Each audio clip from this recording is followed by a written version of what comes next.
All right, welcome back to the show, everybody. Hope you all are having a good day so far. So, happy 24th, everybody. Today we are celebrating Kobe Bryant and the legacy of that man and everything that he did and all the greatness and everything involved. And my God, I can't believe it's the 24th again. February is almost done. We're heading into March, and holy crap, time is flying by. It's been a wild month here on this channel, mainly just because of all the crazy basketball news. There's been so many videos I've reacted to this month that I had to like push back because there was like something immediate going on that needed attention. So it's been all over the place this month, but it's been kind of fun, I'm not gonna lie. But I'm glad we're heading to a new month, and today and yesterday is a day to just forget about it all and just enjoy some greatness. So yesterday, 23rd, celebrated MJ and did a little transition with the night video into the 24th. And here we are. So we are going to watch 2 videos today and react to them. The first of 2, I've been waiting, okay? I saw this come up on my feed like about 2 weeks ago, and I've been like saving it for the 24th. So I'm so excited to finally get to react to this. This is from one of my favorite channels, Woo Hoops, and this one is titled "The Most Infamous Pass in NBA History." And I know 80% of you already know exactly what he's talking about here, so I'm not even gonna like introduce it because most of you know, and then the people who don't know, I think this will be very enjoyable if I just don't talk about it. So anyways, with that, I say let's get right into it. Happy 24th, everybody who clicked on this video and who's here right now. I appreciate you all being here. This has become a really nice tradition. I mean, we've been doing this for way more than a year now. Like, if I know it sounds crazy, I think we've been doing this for about a year and a half. The 23rd and then the 24th followed like within a month or two. So great tradition. I'm really happy. Thanks for we kind of built it on accident, but y'all encouraged me to keep doing it. So thank you, and thanks for keep showing up. Guys, let's do this. Link to the original video from Woo is down below in the description. You also see a list of channel members. Shout out to channel members. I really appreciate you guys. In fact, if you'll give me 1 second of patience, I'd like to introduce 2 new channel members. One is Michael Lingle, 5G. Welcome. Thank you very much. And then 2, this is going to be a little hard. Ebin Tshy, 6367. I'm sorry if I obliterated it, you guys. But the important message, thank you so much for the support. I really appreciate you guys. Welcome on board, and can't wait to see you guys in the member section. So I really appreciate you guys. With that said, like the vid if you could, hit the hype button if you got any. I'd appreciate it, and let's do this. The date is June 17th, 2010, and the Los Angeles Lakers are battling the Boston Celtics in Game 7 of the NBA Finals. With the Lakers up 3 and a minute remaining in the game, the ball will find its way into the hands of Kobe Bryant. As he begins his dribble, his next move could determine the difference between ring number 5 or another disappointing loss to the Celtics. But to understand the gravity of the moment, we must first go back to earlier that season, to December. On December 4th... Before we go further, I just want to emphasize, this is the kind of contact we're talking about that's not allowed anymore. 5, look what Ray's doing. Another disappointing loss to the Celtics. He's out there. He's out there guiding Kobe where he can and cannot go. December. On December 4th, 2009, the Heat, fresh off being blown out by the Nuggets the day prior, were seeking to bounce back against the defending champs, and that was likely going to be the outcome, being up 4 with only 9 seconds left, before Derek Fisher would hit a 3 to cut the lead to 1. Of course he did. Guy had ice in his veins, Dwayne Wade would then go to the line and split a pair, setting up Kobe for one of the most iconic game winners of all time. Oh, is this the one? Yep, yes it is. Has to put it up for the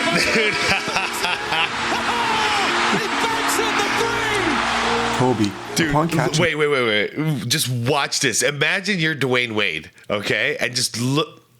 This is the best defense you could ever put on a shot like this, and it still goes in. The ball actually slipped, forcing him into what he later downplayed as a lucky shot. What can I say? I just hit a lucky shot. 12 days later, In a game against Oh. Milwaukee, with the game tied, Kobe now has a chance to hit his second game winner of the season, but unfortunately, the shot rimmed out.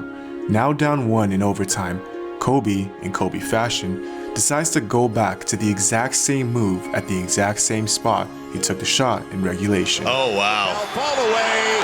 Yeah. Yes, at the buzzer, he does it. Was there ever a doubt? How do you conquer your fear? This is how you do it, man. You just go right back. I remember once I was working as a outpatient behavior health specialist, like case manager, and I got into an accident downtown. And I mean, honestly, like it was a wild. There was a lot of crap going on downtown this day, and somebody smashed into, thankfully, the passenger side, and there was nobody in there. It was just me in the car.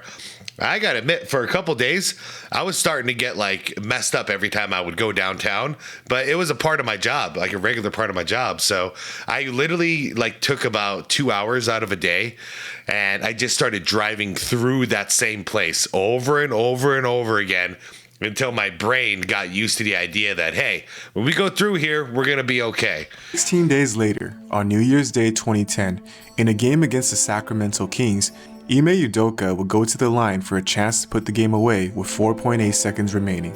He would miss both, setting up Kobe again for the win. Ooh. Kobe will get it for the win. Hold on, how did he create that space here? Seconds remaining. He would miss both, setting up Kobe All right, hold up. again. Okay, there's the pick. Oh, he went right into it. And for the win. Kobe will get it for the win. Damn, you got to recover, man.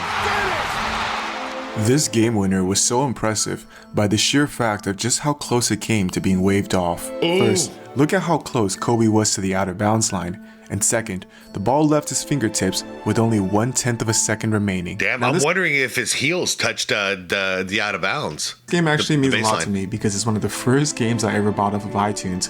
I remember I used to watch it night after night, to a point where my roommate even began imitating the "he's hard to believe, no he's not." He is hard to believe. No, he's not.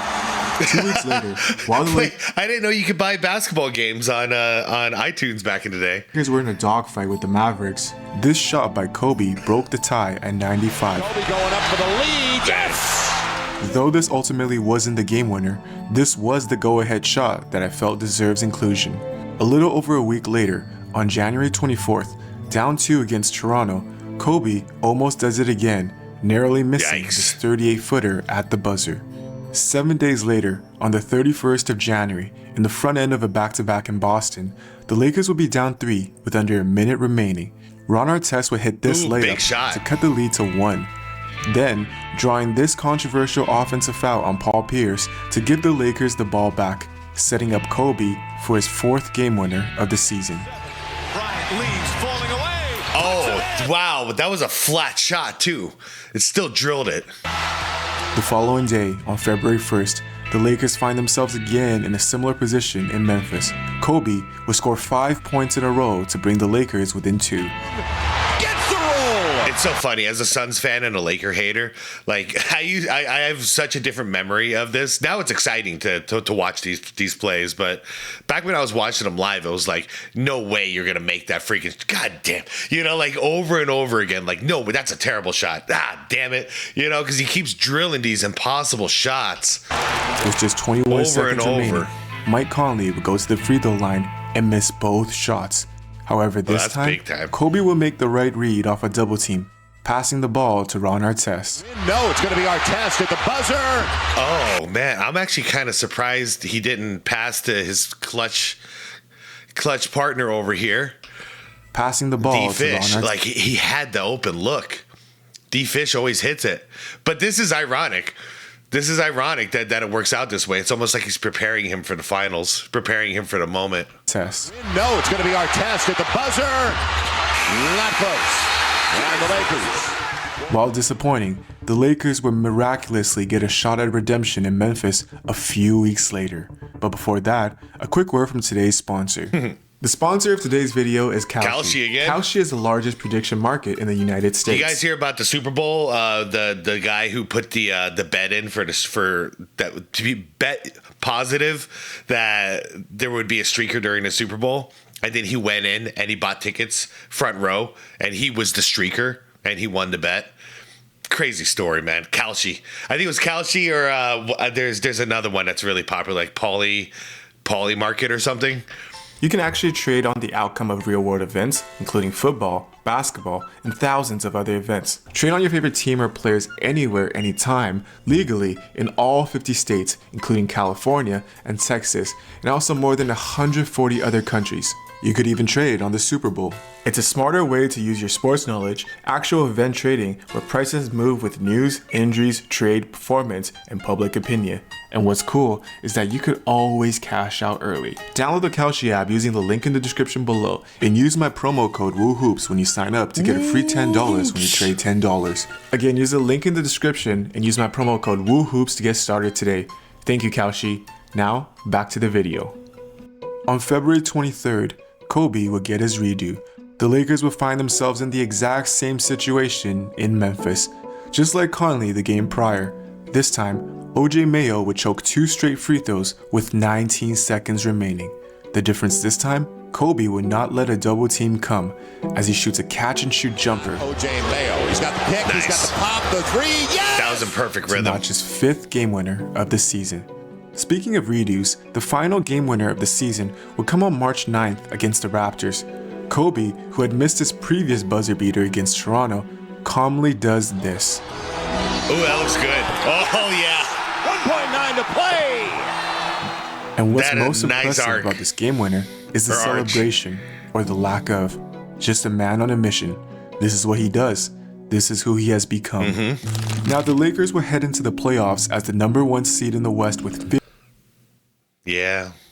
Oh, man. Look at that. And then young OKC on the rise. Look at that stacked Western Conference, man. 57 wins. This 7 games separate the number 1 and the number 8 seed. It's crazy was one of times. the most competitive Western conferences ever, with the Baby Thunder sneaking in as an 8th seed with 50 wins. Kobe in total hit 6 game winners in the regular season. Out of the 6 game winners, only 1 was to break a tie. The rest of them, the Lakers were actually down, meaning that Kobe's game winners were directly responsible for turning 5 losses into wins. Yeah, do or dies. Had he missed, well, the Lakers would have ended up with 52 wins, good for the 6th seed in the West. Wow. In the first round, the Thunder gave the Lakers all they That's a could good point. Yeah, considering how close the race was. handle, nearly pushing the Lakers to 7 games before this Pau Gasol putback. After sweeping the Utah Jazz handily in round 2, the Lakers were matched up with a familiar foe in the conference finals. This would be their That first. was a good Jazz team. If I'm remembering the lineup correctly, that would have been Darren Williams, Boozer, and Kirilenko on that team, amongst matchup others. since losing to Phoenix 2 years in a row in the Uh-oh. Suns and Spurs advanced. Suns eliminated the Lakers in playoffs. Yep. Best 7 series. Okay, that was 2007. Yeah. playoffs. The Phoenix Suns themselves have also just gone over the hump of the San Antonio Spurs, Adrian! defeating them for the first time in the playoffs since 2000. The closest the Lakers got to beating the Suns was in 2006, where they infamously blew a 3-1 lead after almost eliminating them had this Tim Thomas 3 not fallen. Tim Thomas with the fake. Oh, man. 6.3 to play in regulation. The series was I was going to say, what was Tim Thomas even doing in there? Yeah, that's why. He's in a suit. Series was neck and All neck, right. tied at 2-2 with Game 5 in LA. The Lakers, while leading most of the 4th, would endure an eruption by Steve Nash, who would drain bucket after bucket. That's my dog. Phil Jackson going with size and length. Man. It has not mattered. His On the shot other is end, amazing. the Sun zone defense Like- was given Call me what you want. Like, his after bucket. Phil Jackson going. like, just look at, watch the trajectory. It's like such a perfect little rainbow. You know, some people are flat shotted, you know, where they're just kind of like, and it'll hit the back of the rim, LeBron. But this is perfect. with Look at size and length. Bang! Splash! It has not mattered. On the other end, the Sun zone defense was giving the Lakers real trouble. But up 3 with the ball and a minute left, the Lakers seem to be in the driver's... Wait. Why would he take the shot? You're asking me. I remember this live. Those of you who asked, like, why do you hate the Lakers? Dude, come on, man. We're always battling here in the playoffs. Look at this. Series tied 2-2, down by 54 seconds. Come on, man. You got a brand new shot. Juan Artest, up 3 with a fresh shot clock and under a minute remaining, decided to jack up a 3-pointer, giving the ball... Okay, wait. I want to look at this again. Because he's wide open, right? Terrible play. I agree. The irony is nowadays, they would encourage you to take this damn shot. And I totally agree. No, don't take the shot. Look at Powell. It's like, no, don't do it. Don't do it, Ronnie. On our test, up 3 with a fresh shot clock and under a minute remaining, decided to jack up a 3-pointer, giving the ball back to the Suns. And now with everyone in the building, even though they're feeling going, good the rebound. ghost of 2006, the feeling slowly metamorphosizes into reality. Oh yeah, Jay Ridge off the glass.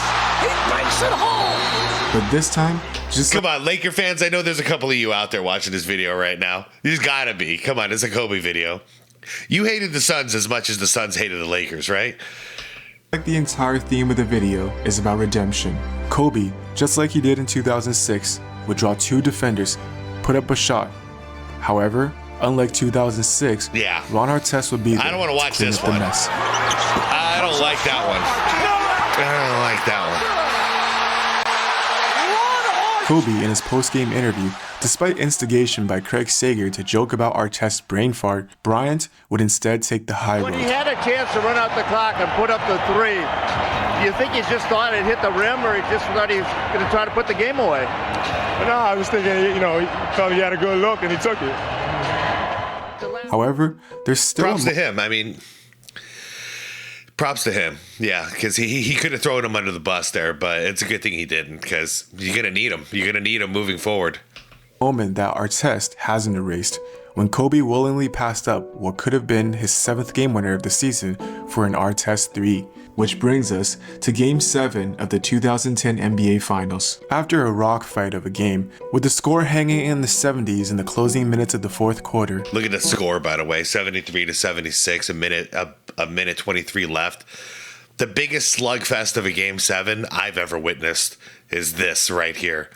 I mean, no one shot a good percentage. Defense was crazy. The amount of physicality they allowed in this game was like a boxing match on a basketball court. The Lakers were up 3. It was great. And Kobe, who hasn't shot the ball well all game, receives the ball on the wing in an isolation against Ray Allen. With the shot clock winding down, Brian begins to see how Ray Allen positioned himself already for this push? His move. The open man on the wing is none other than Ron Artest. With the weight of the world on his shoulders, Kobe's next move could be the difference between another Celtics championship or ring number 5. But that weight will probably pale in comparison to the weight he's given himself. What for? To avenge for what happened 2 seasons prior. Uh-huh.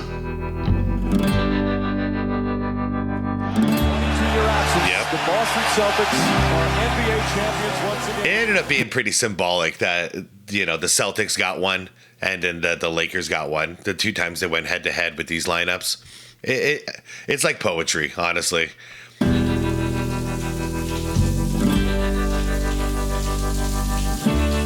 Nice tremolo effect on the guitar.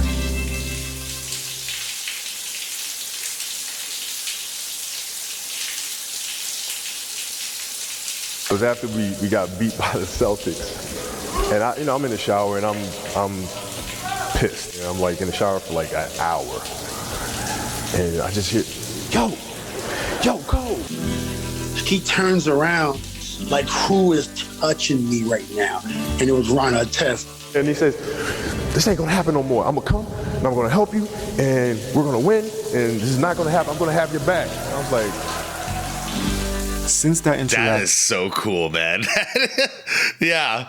No, it is a damn good thing that he defended Ron Artest, because this guy was ready to run through a brick wall for him. Kobe followed it up with his greatest season ever. No, not because it's his first championship without Shaq, but because it's when I watched my first ever live NBA game. That playoffs. Wow, no way. That little woo? Is that you? But because it's when I Yeah. watched my first ever live NBA That's game. great. That playoffs, he will battle a Rockets team led by Artest all the way to a Game 7 to now becoming teammates in the NBA Finals.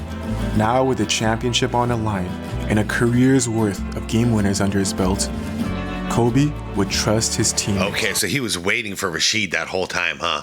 Career's worth of game winners under his Patient, belt. patient, and there it goes. He waited.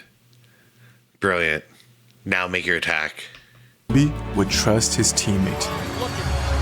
Artest, that's a three. Man, hold on. On the line and a career's worth of game winners under his belt. Okay, yeah, that's it.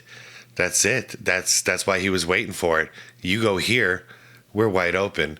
If you go here, Kobe's got to go ISO. Kobe would trust his teammate. Artest, that's a three. Bang! Big time shot, man. Lakers by Big time 6, shot. 1 minute to play. Kiss of death.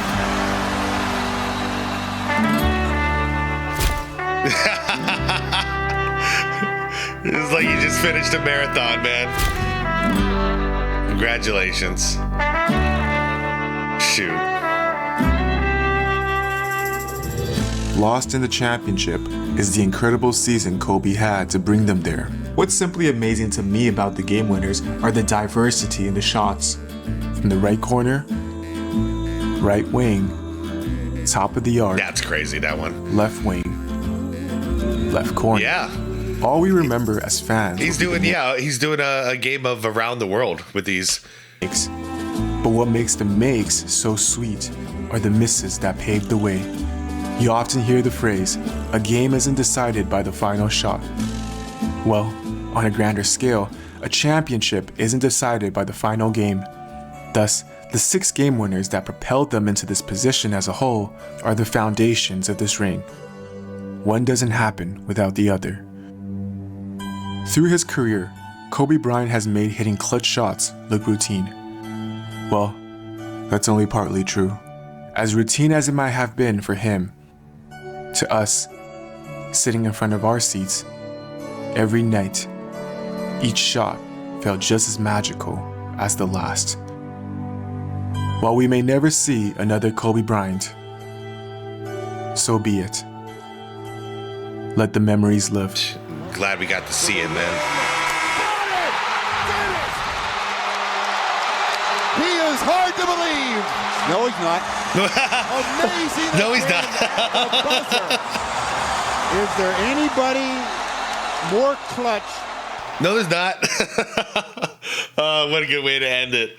Oh, man. Oh, yeah. You know, as much as I complain about the modern game and all this stuff, I do often have to keep myself in check and be grateful. I got to see some of the 80s. I got to see the whole 90s, the whole 2000s. I got to see some fantastic basketball, man. So it dropped off in the last 16 years. That really sucks. But I got to see some of the greatest basketball of all time, and I'll always cherish it. Even like with this Kobe Bryant stuff, like, you know, the crazy, I've never rooted against somebody so damn good, you know, because it would drive me nuts, because I'm always rooting for him to lose, but I'm always watching. I'm glued to the TV because I'm a fan of basketball, you know, and I know this guy looks a lot like Michael Jordan on the court, but that used to piss me off back then, because, you know, like me and my brother used to talk about it all the time, like this guy stole all Jordan moves, you know. But the difference for me is when I found out that, you know, he was being mentored by Jordan. I'm like, oh, of course, then imitating your master is like the greatest thing in the world to do. But at that time, man, these shots that we just saw go in, I was on the opposite end.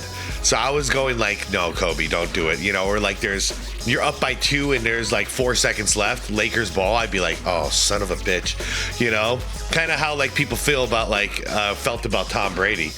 There's 2 minutes left in the game, and you know you're up by 2 points. It's like, 2 minutes is a lot of time for Tom Brady. You know, he can figure this out. He can make a run down the field here, or make a push down the field. That's how I felt about Kobe Bryant. And honestly, more times than not, he'd win that damn game. As we see here, he made it more than he missed it, in my memory banks at least. And it was very impressive. I'll put it that way. As much as it would piss me off that he did it again, I'd walk away just like mystified, like, man, that freaking guy, you know, like what the hell is up with Kobe? And that's where like the thoughts started coming in, like, you know, before he got injured, I was thinking like maybe we're looking at the greatest eventually, you know, because he was supposed to have quite a bit more time in his prime if he didn't get injured the way he did. So I thought he was already at 5 championships. I'm like, this guy might get up to 7, you know, he really might get up to 7. But anyways, I bet that's how a lot of people felt about Michael Jordan back in the day. I grew up as a Michael Jordan fan, so I was rooting for him all the time. But dude, if you're like a Knicks fan or a Cavs fan or something, like you got to feel a different kind of way about MJ, you know. But I have noticed with a lot of you actually in the community that, for instance, like New York fans, y'all know who you are, you know, like Knicks fans, you guys hated the Bulls. You hated their guts when you were competing. And then when it was all said and done and it was over and everyone's retired and that era is done, y'all are some of the biggest Jordan fans I've ever seen. And so that's the way I can relate to you guys, how I felt about Kobe and how I feel about him now. I rooted against him every day up until about 2009, 2010, I started changing. But looking back now as a basketball fan, holy crap, dude. Like, this guy was absolutely a monster on the court, like absolutely incredible. And nothing but positive things to say. And yeah, I'm with you, New York fans, when it comes to MJ, you know, and I feel the same way about Kobe. He's just that guy. Anyways, you guys, I'm going to head out for now. Thank you so much for celebrating with me. I got another one coming for the After Dark. I hope you guys join me then. And yeah, be water, my friends.